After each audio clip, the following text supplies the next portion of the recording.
ಬಾಗಲಕೋಟೆ ಜಿಲ್ಲೆ ಹುನಗುಂದ ಪಟ್ಟಣದ ನಿವಾಸಿಗಳಾದ ಮಾಜಿ ಸೈನಿಕರು ಮತ್ತು ರೈತರಾದ ನಾಗಪ್ಪಾಲೂರರ ಹುನಗುಂದ ತಾಲೂಕಿನ ಮರೋಳ ಗ್ರಾಮದ ಕಾಲ್ದಾರಿಯ ಜಮೀನು ರಿಸ ನಂಬರ್ 71/2ರ 5 ಎಕರೆ ಜಮೀನಿನಲ್ಲಿನ ಬೆಳೆದು ಕಟಾವಿಗೆ ಬಂದಿರುವ ಈರುಳ್ಳಿ ಬೆಳೆ ಹಾಗೂ ಇವರ ಮಗನಾದ ಶಿವರಾಜ ನಾಗಪ್ಪಾಲೂರರ ಜಮೀನು ರಿಸ ನಂಬರ್ 71/5ರ 4 ಎಕರೆ ಜಮೀನಿನಲ್ಲಿ 2 ಎಕರೆ ತೊಗರಿ ಬೆಳೆ ಹಾಗೂ 2 ಎಕರೆ ಮೆಣಸಿನಕಾಯಿ ಬೆಳೆಯು ಕಳೆದ 5ರಿಂದ 6 ತಿಂಗಳಿನಿಂದ ಮುಂಗಾರ ಪೂರ್ವ ಮತ್ತು ಮುಂಗಾರು ಮಳೆಗಳು ಹಾಗೂ ಹಿಂಗಾರಿ ಮಳೆಗಳು ಎಡಬಿಡದೆ ಸುರಿದ ಧಾರಾಕಾರ ಮಳೆಗೆ ಅತಿವೃಷ್ಟಿಯುಂಟಾಗಿ ಈರುಳ್ಳಿ ಬೆಳೆಯು ಕೊಳೆತು ಮಣ್ಣು ಪಾಲಾದರೆ ಮೆಣಸಿನಕಾಯಿ ಮತ್ತು ತೊಗರಿ ಬೆಳೆಯು ಜಲಹೋಮವಾಗಿ ಬೆಳೆ ಕೈಗೆ ಸಿಗದೆ ಕಂಗಾಲಾಗಿ ಸಂಕಷ್ಟಕ್ಕೊಳಗಾದ ಘಟನೆ ಜರುಗಿದೆ. ಈ ಅತಿವೃಷ್ಟಿಯಿಂದ ಬೆಳೆಹಾನಿ ಸಂಕಷ್ಟಕ್ಕೆ ಒಳಗಾದ ಮಾಜಿ ಸೈನಿಕ ಮತ್ತು ರೈತರಾದ ನಾಗಪ್ಪಾಲೂರರು ಹಾಗೂ ಶಿವರಾಜಾಲೂರರು ಮಾಧ್ಯಮ ಪ್ರತಿನಿಧಿಗಳೊಂದಿಗೆ ಮಾತನಾಡಿ ಈರುಳ್ಳಿ ಬಿತ್ತನೆ ಬೀಜ, ರಸಗೊಬ್ಬರ, ಕಳೆನಾಶಕ, ಕೀಟನಾಶಕಗಳ ಔಷಧೋಪಚಾರ ಹಾಗೂ ಬಿತ್ತನೆ ಬಾಡಿಗೆ, ಕೂಲಿಕಾರರಿಗೆ ಕೂಲಿ ಸೇರಿ ಇತರೆ ಕೃಷಿ ಚಟುವಟಿಕೆಗೆಂದು ಸುಮಾರು 2 ಲಕ್ಷ ರೂಪಾಯಿಗಳು ಸಾಲ ಸೂಲ ಮಾಡಿ ಖರ್ಚು ವೆಚ್ಚ ಮಾಡಿದರೆ, ಮತ್ತೊಂದೆಡೆ ತಲಾ 2 ಎಕರೆಗಳಲ್ಲಿ ಮೆಣಸಿನಕಾಯಿ ಬೆಳೆಗೆ ಮತ್ತು ತೊಗರಿ ಬೆಳೆಗೆಂದು ಸುಮಾರು 90,000 ರೂಪಾಯಿಗಳು ಖರ್ಚು ವೆಚ್ಚವಾದರೂ ಸಹ ಕೈಗೆ ಬಂದ ತುತ್ತು ಬಾಯಿಗೆ ಬರದೆ 3 ಮಕ್ಕಳು, ಸೊಸೆಯಂದರು, ಮೊಮ್ಮಕ್ಕಳಿರುವ ತುಂಬು ಕುಟುಂಬಿರುವ ಹೊಟ್ಟೆಗೆ ಬರೇಳದಂತಾಗಿದೆ ಎಂದು ತಮ್ಮ ನೋವನ್ನು ತೋಡಿಕೊಂಡರು. ನಂತರ ಇನ್ನುಳಿದಲ್ಪ ಸ್ವಲ್ಪ ಬೆಳೆಗಳು ಕೀಟಬಾಧೆ ಮತ್ತು ಕಳೆ ಬೆಳೆದು ಬಂಜರ ಭೂಮಿಗಳಾಗಿ ಮಾರ್ಪಟ್ಟಿವೆ. ಇದರಿಂದ ಅಕ್ಷರಶಃ ನಮ್ಮ ಜೀವನ ನಲುಗಿ ಹೋಗಿದೆ. ಆದಾಗ್ಯೂ ಸಹ ಹುನಗುಂದ ಮತಕ್ಷೇತ್ರದಲ್ಲಿ ಸರಕಾರವು ರೈತರ ಸಂಕಷ್ಟಕ್ಕೆ ಸ್ಪಂದಿಸುತ್ತಿಲ್ಲ ಹಾಗೂ ರೈತರಿಗೆ ಗೊತ್ತಿಲ್ಲದೆ ಸಂಪರ್ಕಿಸದೆ ಅಧಿಕಾರಿಗಳು ಕಾಟಾಚಾರಕ್ಕೆ ಬೆಳೆ ಸಮೀಕ್ಷೆ ನಡೆಸಿ ಕೆಲವೇ ಕೆಲ ರೈತರಿಗೆ ವಿಮೆಯ ಮತ್ತು ಬೆಳೆ ಪರಿಹಾರ ಸಿಕ್ಕರೆ ಮತ್ತೊಬ್ಬರಿಗೆ ಸಿಗದಂತಹ ಪರಿಸ್ಥಿತಿ ಇದೆ ಎಂದು ತಮ್ಮ ಆಕ್ರೋಶ ಮತ್ತು ಅಸಮಾಧಾನ ಹೊರಹಾಕಿದರು.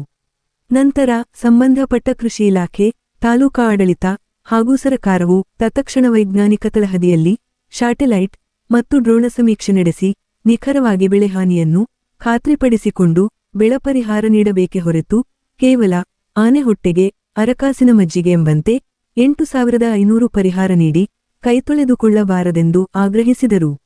ನಂತರ ಫಸಲ ಭೀಮಾ ಯೋಜನೆಯ ವಿಮೆಹಣ ಬಿಡುಗಡೆ ಹಾಗೂ ಪ್ರಸಕ್ತ ಸಾಲಿನ ಪಿಕೆಪಿಎಸ್ ಸಹಕಾರಿ ಸಂಘಗಳು ಮತ್ತು ರಾಷ್ಟ್ರೀಕೃತ ಬ್ಯಾಂಕಿನ ಸಾಲಮನ್ನಾ ಸೇರಿದಂತೆ ವಿವಿಧ ಪರಿಹಾರಗಳನ್ನು ಸಮರೋಪಾದಿಯಲ್ಲಿ ಸರ್ಕಾರವು ಕೈಗೊಳ್ಳಲು ಮುಂದಾಗಬೇಕೆಂದು ಮನವಿ ಮಾಡಿದರು.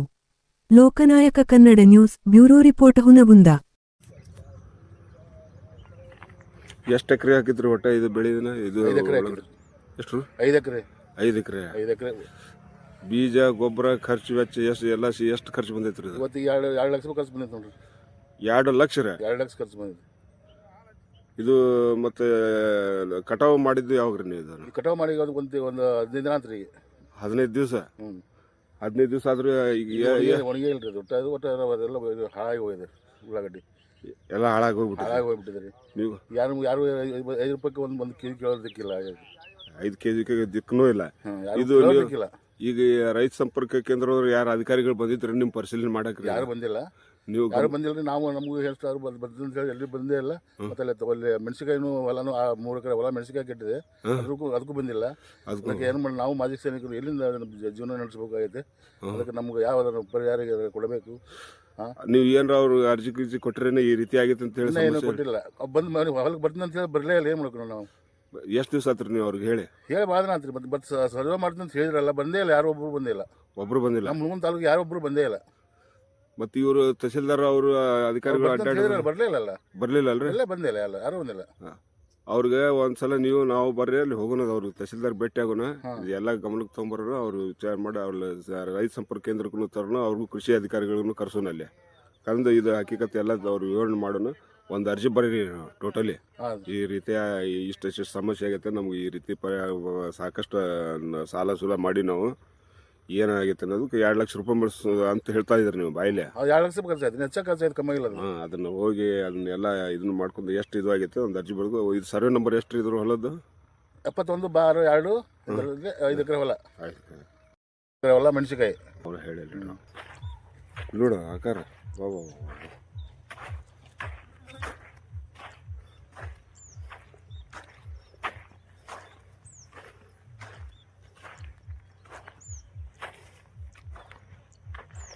2 ಎಕರೆದಾಗ ಹೋಗುತ್ತೆ ಬಿಡಿ ಹೊಲ. ಹ್ಞೂ ರೀ ಅದು ತೊಗರಿ ಹೋಗೈತ್ರಿ ತೊಗರಿ ಅಂತ ಹೇಳಿದ್ರಿ ಅದು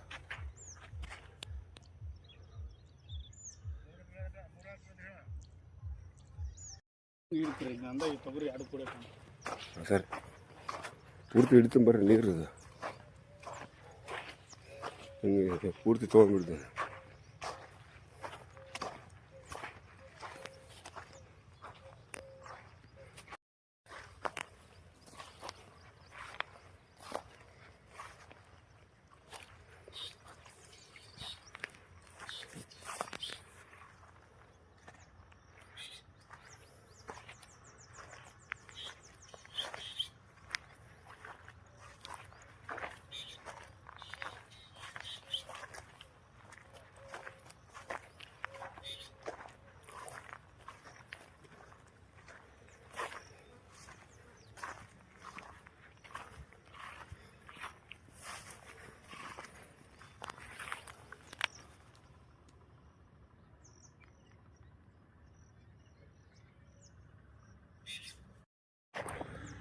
ಮೆಣಸಿನ್ಕಾಯಿ ಎಷ್ಟು ಎಕರೆ ಹಾಕಿದ್ರಿ ಇದು?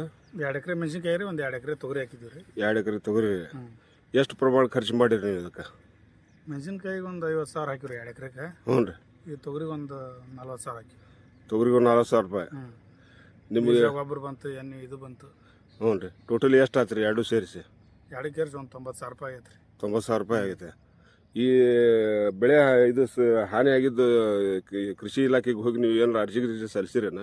ಏನು ಸಲ್ಲಿಸಿಲ್ಲ ರೀ. ಮತ್ತು ಬೆಳೆ ಪರಿಹಾರ ಕೊಡ್ತಾರಂತೇಳಿ ನಾವು ಇದು ಮಾಡಿದ್ವಿ, ಸಮೀಕ್ಷೆ ಮಾಡಿ. ಹ್ಞೂ ರೀ. ಅವ್ರು ಸಮೀಕ್ಷೆನೂ ಮಾಡಿಲ್ಲ, ಏನು ಮಾಡಿಲ್ಲ. ಮಲ್ಲಾಗ ಬಂದು ಯಾರು ಬಂದಿಲ್ಲ ನಿಮ್ಮ ಸನಕಿಲ್ಲ? ಏನು ಎನ್ಕ್ವೈರಿನ ಮಾಡಿಲ್ಲ ರೀ. ಬಂದು ಹೊಲ್ದಾಗ ಬಂದು ನೋಡಿಲ್ಲ ಯಾರು ಬಂದಿಲ್ಲ. ಇಲ್ಲಿ ಅಕ್ಕಪಕ್ಕ ಯಾರು ಕಡೆ ಯಾರು ಅಲ್ಲಿನೂ ಬಂದಿಲ್ಲ? ಎಲ್ಲಿ ಬಂದಿಲ್ಲ ರೀ. ನಮ್ಮ ಹುಣಗುಂದ ತಾಲೂಕಿನಾಗ ಎಲ್ಲಿ ಯಾರು ರೈತರ ತಕ್ಕೂ ಬಂದಿಲ್ಲ. ಯಾರಿಗೂ ಇದನ್ನ ಇದನ್ನು ಮಾಡಿಲ್ಲ ಅವರು. ಮತ್ತು ತಹಸೀಲ್ದಾರ್ ಎಲ್ಲ ಕಡೆ ಅಡ್ಡಾಡ್ರಿ ಅಂತ ಹೇಳಿದ್ರು. ಈಚೆ ಕಡೆ ಯಾರು ಹಣಕ್ಕೆ ಹಾಕಿಲ್ಲ ಅಂದಾಗ ಆಯ್ತು ನಿಮ್ಮ ಕಡೆ? ತಹಸೀಲ್ದಾರ್ ಅಡ್ಡಾಡ್ರ ಬಿಟ್ರೆ ನಮ್ಗೆ ಗೊತ್ತಿಲ್ಲ ರೀ. ಯಾರು ನಮ್ಮ ಭಾಗಕ್ಕೆ ಎಲ್ಲಿ ಕಂಡಿಲ್ಲ ಅವರು. ಯಾವ ಆಫೀಸರು ಕಂಡಿಲ್ಲ, ಯಾವ ಇದನ್ನು ಕಂಡಿಲ್ಲ, ಏನು ಕಂಡಿಲ್ಲ. ಈಗ ಮುಂದೆ ಈಗ ಇದ್ರ ಬಗ್ಗೆ ಎಲ್ಲಿ ಗಮನಕ್ಕೆ ತೊಗೊಂಬರ್ಬೇಕಂತ ಮಾಡಿರಿ ನೀವು ಇದನ್ನ?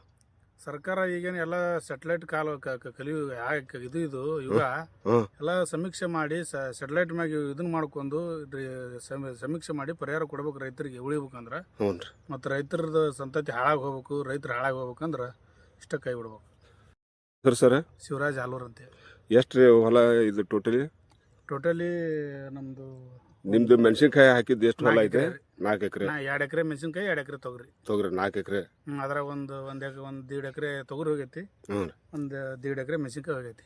ಒಂದು ಅರ್ಧ ಎಕರೆ ಅಟ್ಲ. ಸರ್ವೆ ನಂಬರ್ ಎಷ್ಟು ಇದು? 71/5. 5 ರೀ. ಆಯ್ತು.